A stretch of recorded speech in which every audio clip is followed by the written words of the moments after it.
Now, usually when we think of knowledge, we just think of reading a textbook or what have you. But what is, for you guys and your experiences, what is the reality of what knowledge actually is? Knowledge, there are different types of knowledge, of course. So you have ilm kasbi, the knowledge that you can gain from the books, which is really, I wouldn't even call that knowledge, I would more call that information. You're gaining information. So someone like Richard Dawkins has a lot of information, but is it knowledge? I would equate knowledge as ultimately is the ma'rifah of Allah subhanahu wa ta'ala. And the only way you can reach ma'rifah of Allah is through worship of Allah. So وَمَا خَلَقْتُ الْجِنَّ وَالْإِنسِ إِلَّا لِيَعْبُدُونَ, I did not create the man or jinn except to worship me. And Imam Sadiq alayhi salam comes along and then he says, أي لِيَعْرِفُونَ, to know. So to worship him and to know him. And that is a direct type of knowledge. It's a knowledge that you know for yourself. So when you go to the doctor and you tell him about the pain in your knee, and he asks you how is it and where is it, and he wants to diagnose, and so he can tell you what's wrong, but he doesn't actually feel the pain. He's trying to understand the pain. You're explaining it to him, but everything you're saying is what we call in logic husuli. Alim husuli is that which is gained from the outside, but alim huduri is that direct knowledge that I feel the pain in my knee. I know what it is. More than you trying to describe it to me. So that ma'rifah, that knowledge of God, is what I would say is true knowledge. Well, I think we as a society need to read more, gain that information, because I think what the brother was saying, that in order to obtain or reach that level of knowledge of understanding God and knowing God, you need to gain more information. You need to start somewhere. You need to gain that information. But when we talk about knowing God, it's not necessarily have to read a book on Islamic theology. No, that's right? not necessarily. Again, that's husuli. Yeah. The direct knowledge is different to that. That's an experience. But even when I'm talking about within the context of the books we should read, they shouldn't just, like, obviously, you should read widely. Of course. When it comes to the knowledge that one acquires, because to seek knowledge, really, you have to go through books and you have to go to teachers, and you want to get the knowledge from the chests of the ulama, of the teachers. You want to sit at a teacher's feet and let him give you that knowledge as well, not just to read in a text. There are various different ways, because you'll interpret it the way that you feel to have is a right. teacher is very important. To find teachers, to go out there and look for teachers. And by the way, these teachers, they may be dead, they may be also found in a book, they may be online on YouTube, they may be, you can have different types of mentors. And when you find that type of mentor, you want to pick their brain and find out all the books that they read and what affected their lives. And you want to read biographies, and you want to learn from these biographies. And there are various different programs and ways in which one should approach knowledge. So if I wanted to gain more information about Islam, so I have a system in which I will study Islam, and history, I have creed, I have... Do you mean that on an individual level? So anyone who wants to study, regardless of their situation, can go and do this? Yes, of course. You don't have to travel thousands of miles to go and sit down in a seminary to seek knowledge. One can seek knowledge wherever they are. And something very important about this, because people actually become obsessed with this, is, and I was once, I asked Tariq Ramadan about if he had any advice for me a few years ago, and he told me, we were talking about knowledge, and he said to me, worship Allah, don't worship knowledge. And so I'm surrounded by people who are just always in books, but sometimes when you're so into the books, you forget human beings, and you forget the reality, you become out of touch with the reality of what people live day to day. And so you want to always stay in touch with that. So my teacher personally, he used to tell me to always read literature, and read Russian literature, and read French literature, and read different types around the world, because then the other is a human to you, and the other has fears and has loves and so you should also be merciful to the other as well. Yeah, no, I mean, if you just keep reading books and keep memorizing these books, but you're not implementing what you're learning Yeah. either, you could just be an idiot. I know there's some traditions calling such people as donkeys, if I'm not mistaken, who just carry a load of books because they've read so many books, yet they're not implementing the good stuff they've learned and in their lives and getting to know people around them, you know, enhancing themselves. So totally agree, 100% with what you're saying. Brother Hussein, just going back to the concept of anyone can gain knowledge and they don't have to go, you know, travel to distant lands. With that in mind, what do you think that the Islamic seminaries provide that you won't be able to get by seeking knowledge over here? I think what the seminary can provide is that expertise. So when I am in a seminary, that's all I'm focusing on, and they are so intricate, and you find all the nuances in what you're studying, in the text you're studying. Whereas, of course, if you're spending most of your time at work because you have to survive, then you're only going to have that few hours in the day, and you might not have the time or the teachers available or even the atmosphere for you to sit down and focus to look at those intricate details, you know, and those details. So in the various different sciences, when I'm living inside the seminary, it's very different. I'm living with these scholars and I'm eating with these scholars, and we talk all day from morning to night. All of our subjects, everything we're speaking about is something that is dense. It's something that's beneficial. So your mind is constantly engaged. There is no time to sit down and doze off. You're always you're surrounded by people who are always asking questions, and you're living in this atmosphere.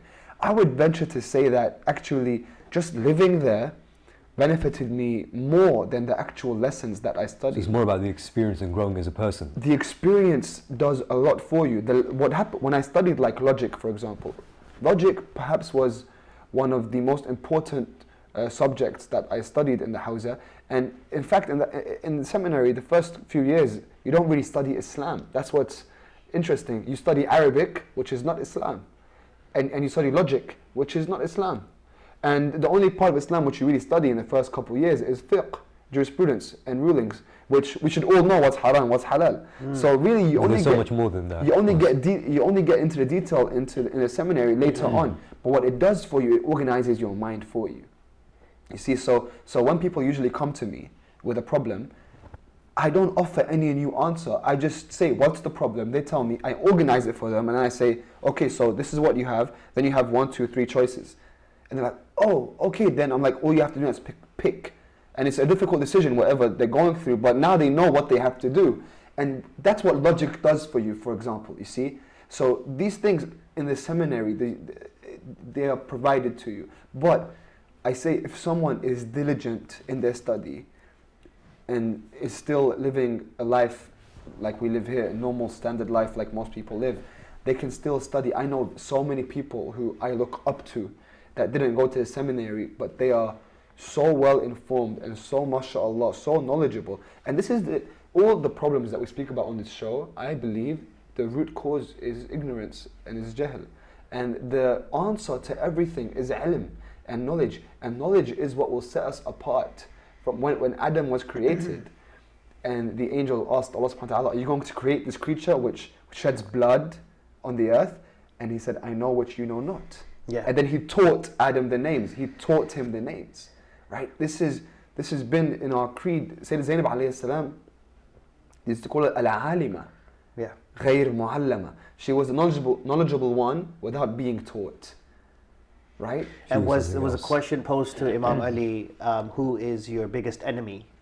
And he said ignorance. He didn't name the ones that he fought with or came after him. Ignorance was their root. Exactly, ignorance was the root. So he said, if only people knew my status, knew the reasons I'm here, what I'm trying to teach, they wouldn't have a problem with me. Yeah. I mean, when I reflect on my life, I think it was a lack of self-awareness and ignorance which I didn't appreciate knowledge, because having grown up in London, it's a very materialistic society. Yes. So you're just surrounded by gadgets, technology, all this kind of stuff, right? So, you know, that desire to be close to Allah is there in the background. But it's when it comes into the forefront of your mind, that's when you really start to appreciate knowledge, whether it's learning, you know, reading books or just getting to know yourself better. Knowledge is power. And without knowledge, that's why the African slave who would read would be the dangerous African slave. and if he was to read and write, they would want to get rid of him because a man of knowledge can move the people. Yeah. A man of Can't be knowledge controlled. can change society. And as long as you are ignorant, you are chained. So right now, the way people are, okay, maybe slavery has been abolished in the way that we were taught slavery in the history books, even though there are still parts of the world where there are slaves. But we are still slaves in our minds. Mental and, slavery. and chained. And the slavery of the mind, the shackles of the mind are much harder to emancipate than those on the outside, than the physical chains. And so once we acknowledge that we are enslaved, we have to free ourselves and free each other. So when we go onto this path of knowledge, with that sword of knowledge, we have to break the chains that surround our brothers and sisters, and to each their own, in their own way, in their own pace. People are different and they're interested in different things. So one has to be careful in which way. So for example, when a brother comes up to me who is a very logical type of brother and he wants to understand more about God and Islam, I will use logic when I speak to him. I'm not going to speak to him about emotions, right? That goes back to what the Imams were saying about speak to people on their level, right? Yeah. خاطب الناس على قدر عقولهم. Speak to the people based on their intellects, right? Don't speak in a general way. So this person, I would speak based on intellectual proofs, right? But someone else who is an emotional person, who understands more through the heart, for example, I would bring dua Arafah. Look how Nabi Hussain speaks to Allah here. Look how he says, he who lost you, what did he gain? Yeah. He who gained you, what did he lose? That's And beautiful. that person is touched. And that's how he gains knowledge. And so we have to first understand what our nufus are. You have nufus jamaliya and jalaliya, majestic kind of selves and beautiful kind of selves, and what they correspond with, and talk to people in that kind of way when you want to free them. At the same time, always rechecking yourself, because you can't think of yourself as emancipated as well. You have to always think, you should never be happy with yourself. You know, لا علم لمن رضي بنفسه. What? There is no knowledge. أي علم. There is no knowledge to the one who is happy with himself. There is no knowledge to one who is happy with himself. If you're happy with That's yourself, deep. then you don't have the knowledge. If you're happy with yourself, you must always endeavor to be greater. And at the end of the day, Imam Sadiq alayhi salam, he ends it beautifully when Anwan al-Basri sits with him and he says, "Uridu al-ilm," I want ilm, I want knowledge. And then the Imam, he's telling him, "Teach me."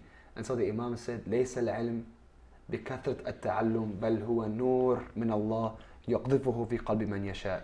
He says, knowledge is not in the amount of strenuous study that one does. It's actually light. It's nur from God. He sends it into the hearts of whom He wills. Wow. And that goes back into knowledge is nur. So when one is seeking knowledge, the book knowledge as in, which doesn't actually mean you are going towards Allah, it's you have to seek that book knowledge and say, "Ya Allah, I'm seeking this because I want to know you. And I know this is only information, but this is all I can do right now. And hopefully you see my sincerity and you bring that nur into my heart." Otherwise, you're just gaining information to go and show that you're smart and you debate people and you can say a bunch of big words. And show that's off. not Yeah, that's not exactly. knowledge. That's not knowledge. It's just you want to find the spark Yeah. to the love of reading. There are several types of books that can be the spark. Well, my contact details are simple, so people just have to find me, contact me, and I offer whatever I can. So what if people want to read comic books, especially the younger audience that's listening? Man, look, I love comics, to be honest with you. Comic books, anime, whatever it is. I mean, You know, there's so much cool Because stuff. in I there. think you can Batman still. motivates me till now. You know, when like in the Dark Knight, and he's like, I have to be the like I'm not the hero, right? At the end of the film, I always think about that. I'm like It's funny, right, that I take these lessons from movies, but really it was a lesson to me that he acted like the bad guy because the city needed it to be there. So he was okay with not being the hero anymore. I don't think it's bad because I was feeling the same way. I actually took something from Spider-Man's uncle who said, "With great power comes great responsibility," and that makes total sense because knowledge equals power. Once you have power, you have great responsibility. Guys, we've got